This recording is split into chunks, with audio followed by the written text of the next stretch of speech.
गवाही है, इसे आप ध्यान से सुने। मेरी गवाही है कि जब मेरी शादी नहीं हुई थी तब मैं अपने परिवार के साथ नियमित रूप से चर्च जाती थी। आप इसे ध्यान से सुने। मेरी गवाही है कि जब मेरी शादी नहीं हुई थी तब मैं अपने परिवार के साथ नियमित रूप से चर्च जाती थी। लेकिन शादी के बाद मेरे ससुराल वालों ने मुझे चर्च जाने से मना कर दिया।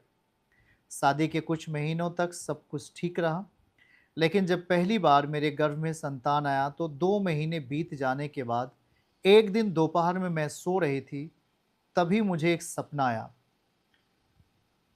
जिसमें मैंने देखा कि कोई मुझसे कह रहा है कि मैं तुझे मां नहीं बनने दूंगी। जैसी मेरी नींद खुलती है मुझे ब्लीडिंग शुरू हो गई और मेरे गर्भ में ही बच्चा खराब हो गया। कुछ महीने बाद मेरे गर्भ में दोबारा संतान आया, लेकिन फिर से बच्चा खराब हो गया। ऐसा मेरे साथ लगातार 3 बार हुआ। ओहो! लगातार 3 बार हुआ इनके साथ ऐसा। इसके बाद मेरी ननद मेरे पति ने मुझसे कहा कि तुम चर्च जाना बंद कर दो, हम तुम्हें तांत्रिक के पास लेकर चलेंगे, वहां से तुम ठीक हो जाओगी। लेकिन मैंने तांत्रिक के पास जाने से साफ मना कर दिया। मैंने अपने पति से कहा मैं मर जाऊंगी लेकिन किसी तांत्रिक के पास नहीं जाऊंगे, ऐसा इन्होंने कहा। इसके बाद मैं अपने मायके आ गई और वहां से चर्च जाने लगी। मैंने प्रभु के दास को अपनी सारी परेशानी बताई और अपने लिए प्रार्थना करवाई। परमेश्वर की कृपा से मेरे गर्भ में फिर से संतान आया। इस दौरान मैं लगातार कॉल सेंटर से अपने लिए प्रार्थना करवाती रही और मैंने अपने पति को भी यह बात बताई। प्रभु के कामों को देखकर मेरे पति ने भी विश्वास किया और उन्होंने भी चर्च आना शुरू कर दिया। 2 दिसंबर 2025 को परमेश्वर ने मुझे एक बेटा देकर के आशीषित किया। 2 दिसंबर 2025 को परमेश्वर ने मुझे एक बेटा देकर आशीषित किया। बच्चे के जन्म के 2 महीने बाद उसकी तबीयत अचानक बहुत खराब हो गई। तब मैं चर्च गई और उसके लिए प्रार्थना करवाई। साथ ही अपने घर पर भी परमेश्वर के दास को प्रार्थना के लिए बुलाया। ऐसा इन्होंने किया, अपने घर पर परमेश्वर के दास को प्रार्थना के लिए बुलाया। प्रार्थना के बाद से मेरा बच्चा पूरी तरह ठीक हो गया और अब मेरा पूरा परिवार प्रभु यीशु मसीह पर विश्वास करता है। अब हम बहुत ही आनंदित हैं और इस बड़ी आशीषों के लिए मैं प्रभु को धन्यवाद करते हैं। प्रियजन, यदि आप में से ऐसी समस्या किसी को है तो निश्चित ही परमेश्वर आप पर दया करेंगे। आमीन। और आपकी ज़िंदगी में जैसा इन्होंने अपने जीवन में आत्मिकता को घटने नहीं दिया, आज मैं देखता हूँ अक्सर कि कोई बोल दे भैया वहाँ चलो तो तुरंत ही हम कदम आगे बढ़ा देंगे, हाँ चलो वहाँ चलते। लेकिन इन्होंने क्या कहा कि मैं तांत्रिक के पास नहीं जा सकती, चाहे मैं मर जाऊंगी। इनका यही निर्णय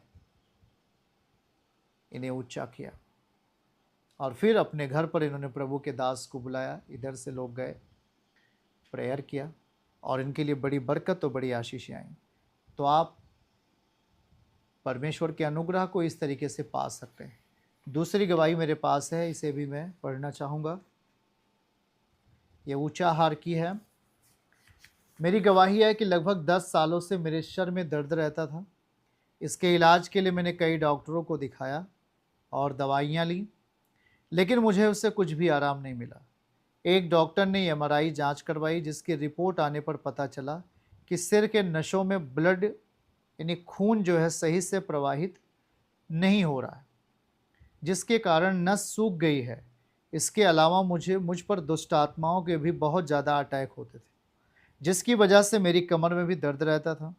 मुझे अपने घर में हमेशा काली छाया जैसी दिखती थी, मानो कोई मेरे पीछे हो। धीरे धीरे मैं पागलों जैसी हरकत करने लगी, हमेशा कुछ न कुछ बोलती रहती थी। डिस्टर्बेंस टाइप का हो गई है। दुष्ट आत्माओं से बातें भी करने लगी थी। लगातार बनी रहने वाली इन समस्याओं से मैं बहुत ही ज़्यादा परेशान हो गई थी। फिर किसी के द्वारा मुझे प्रभु यीशु मसीह का सुसमाचार मिला। 9 दिसंबर 2025 को मैंने अपने लिए प्रार्थना करवाई और चर्च से दिए गए अभिषिक्त तेल को, प्रार्थना किए गए तेल को मैं अपने पूरे शरीर पर लगाने लगी। लगातार संगति में आने लगी। धीरे धीरे मेरे सिर का दर्द पूरी तरह ख़त्म हो गया। दुष्ट आत्माओं के अटैक भी बंद हो गए। अब मुझे चंगे हुए 5 महीने से ज़्यादा बीत चुके हैं। मैं पूरी तरीके से ठीक हूँ, इसलिए प्रभु को धन्यवाद करती हूँ। अब मैं आपको बताता हूँ, ये एमआरआई जो जांच हुई है सही है, इसमें झूठ नहीं है। इसके शरीर में खून प्रवाहित नहीं हो रहा है, वो सही चीज़ उसमें आया, लेकिन उस सही चीज़ का समाधान किया किसने? बताओ भैया, समाधान किसने किया? सही चीज़ का समाधान किसने किया? समस्या सही है कि ब्लड जो है सर के अंदर प्रवाहित नहीं, नसों के अंदर नहीं जा पा रहा है, जिसके कारण नस सूख गई है, ऐसा एमआरआई जांच में रिपोर्ट आया। अब आप सोचो, दुष्ट आत्मा इसके ऊपर आने लगी, परेशानी होने लगी, पागलों जैसा व्यवहार करने लगी, लेकिन आखिर में 9 दिसंबर 2025 को इन्होंने अपने लिए प्रेयर चर्च से करवाया और ये चर्च से अभिषेक की तेल को लेकर गई